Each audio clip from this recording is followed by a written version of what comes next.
So what's up sa inyo katupange boys and girls? Sa mundo ng volleyball, isang pangalan ang patuloy na bumabandera, si MJ Philip. Sa bawat talon, bawat spike at bawat depensa, ipinapakita niya ang husay, dedikasyon at puso ng isang tunay na champion. Hindi lang siya basta player, siya ay inspirasyon sa bawat kabataang nangangarap na makapaglaro sa mas mataas na antas. Ngayon, samahan niyo kami habang kilalanin natin ang kwento, talento at di matatawarang husay ni MJ Philip sa larangan ng volleyball. Kung gusto niyong malaman kung paano niya naabot ang kanyang tagumpay at bakit siya tinuturing na isa sa pinakamahuhusay sa kanyang henerasyon, huwag kayong bibitaw. Simulan na natin.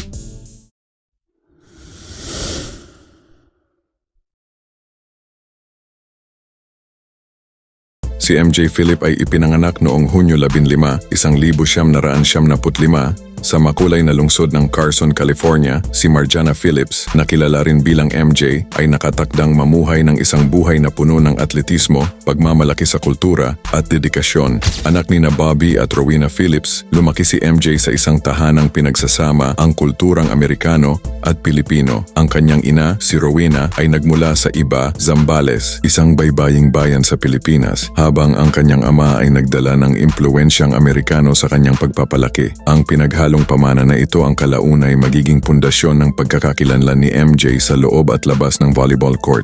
Lumaking nasa Carson, maagang naipakilala si MJ sa mundo ng palakasan. Ipinakita niya ang kanyang natural na kakayahan sa esports, na agad namang sinuportahan at pinatibay ng kanyang mga magulang. Kilala ang Carson sa matatag nitong komunidad ng mga Filipino-American, kaya't nagkaroon si MJ ng natatanging karanasan sa paglaki na natiling konektado sa kanyang ugat habang ninanamnam ang estilo ng pamumuhay sa Amerika.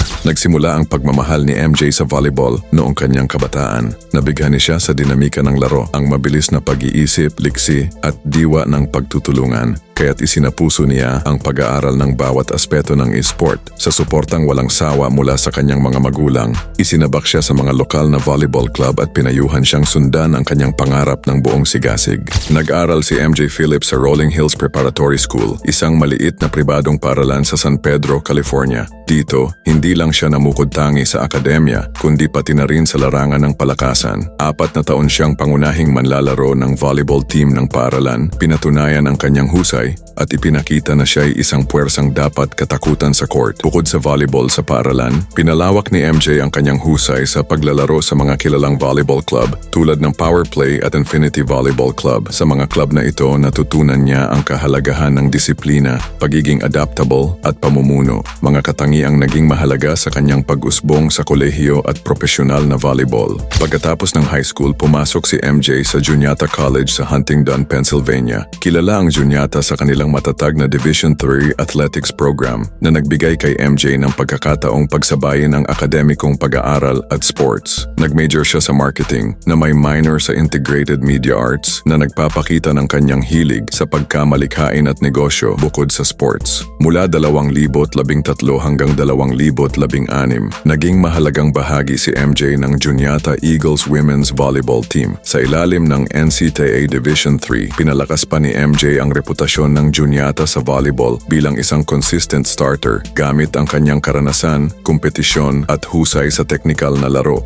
Matapos ang graduation, dumating si MJ sa isang mahalagang pasya. Ituloy ba ang karera sa volleyball o lumihis sa ibang landas? Pinili niyang sundin ang tibok ng kanyang puso, ang volleyball. Noong 2017, lumipat siya sa Pilipinas upang sumali sa Santa Lucia Lady Realtors sa Philippine Superliga o PSL. Hindi lamang ito isang career move, kundi isang personal na pagbabalik sa kanyang ugat. Sa Santa Lucia, mabilis siyang nakilala dahil sa kanyang malalakas na spike, matatalinong block at versatile na paglalaro. Malaking bahagi si MJ sa pag-angat ng Santa Lucia bilang isang competitive na koponan. Nanatili si MJ sa Santa Lucia ng ilang taon hanggang sa lumipat ang team sa Premier Volleyball League o PVL noong 2021. Gayunpaman, na-disband ang Santa Lucia sa pagtatapos ng 2021 na nagtapos sa isang mahalagang kabanata sa kanyang career. Matapos ang disbandment ng Santa Lucia, lumipat si MJ sa Petrogas Angels noong Enero 2022.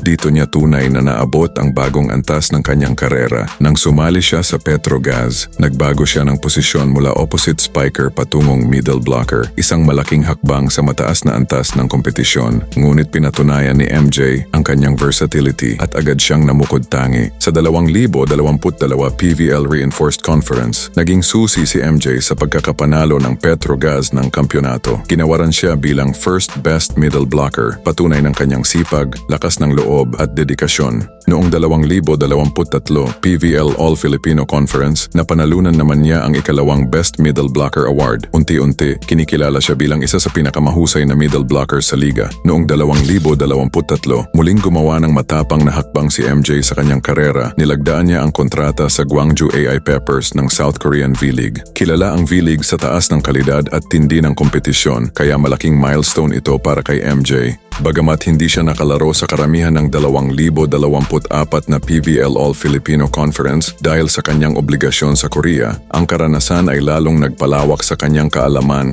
at kasanayan sa volleyball. Dahil sa injury, hindi rin siya nakalaro sa 2024 na PVL Reinforced Conference, ngunit ipinakita niya ang kanyang tibay ng loob sa kanyang matagumpay na pagbabalik sa 2024 hanggang 25 All-Filipino Conference. Pangarap ni MJ na maging opisyal na bahagi ng Philippine National Team. Bagamat nakapaglaro na siya sa Asian Women's Club Volleyball Championship noong 2021 para sa Choco Mucho, nais niyang lumahok sa mga opisyal na torneo ng FIVB. Noong Mayo 2024, sinimulan niya ang proseso ng pagbabago ng kanyang sporting nationality mula US patungong Pilipinas. Layunin niyang makalaro sa mga events gaya ng CE Games, Asian Championships at maging sa Olympics. Para kay MJ, higit pa ito sa career milestone. Ito ay katuparan ng kanyang pangarap na magbigay dangal sa Pilipinas at maging inspirasyon sa mga batang atleta. Kilalang kilala si MJ sa kanyang malakas na athleticism, matalas na court awareness at versatility. Sa anumang posisyon, opposite spiker o middle blocker, dinadala niya ang lakas at talino na nagpapataas sa performance ng kanyang team. Bukod sa kanyang pisikal na kakayahan,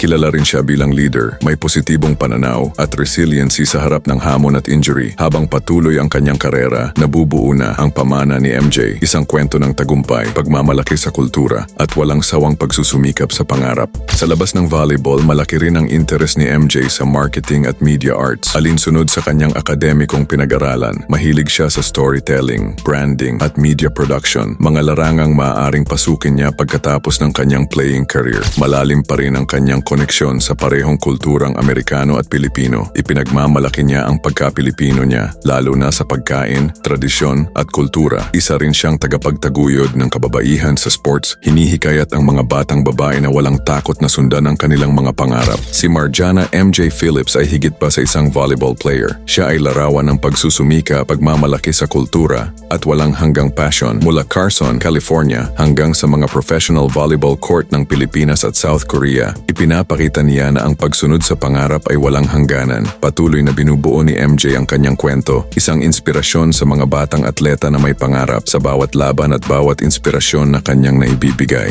pinapatibay niya ang kanyang pamana bilang isa sa pinakamakinang na bituin sa larangan ng Philippine at international volleyball. Kung nagustuhan mo ang video natin ngayon ay paki-like naman po at mag-subscribe ka na rin po sa channel na ito. At i-click mo na rin ang notification bell button para lagi kang updated sa susunod pang mga video. Maraming salamat po.